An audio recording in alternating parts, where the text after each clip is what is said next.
واسه اینجا باید پاسخگو بشی تو بری این همه ظلم و جنایتی که کردی به ما باید پاسخگو بشی ها. تو خجالت نمیکشی از ریش و پشمت ها؟ تو مگه بچه‌ای دیگه ها؟ زشت نیست. تو به چی دینی میخوای بمیری ها؟ فردا بمیری جنازت بو میگیره اینجا که گاز نگیر ها؟ خجالت نمیکشی؟ گاز نگیر ها؟ خجالت نمیکشی تو؟ بگم گاز نگیر ها؟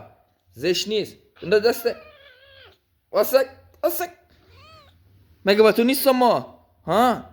زشت نیست. باشه خداحافظ.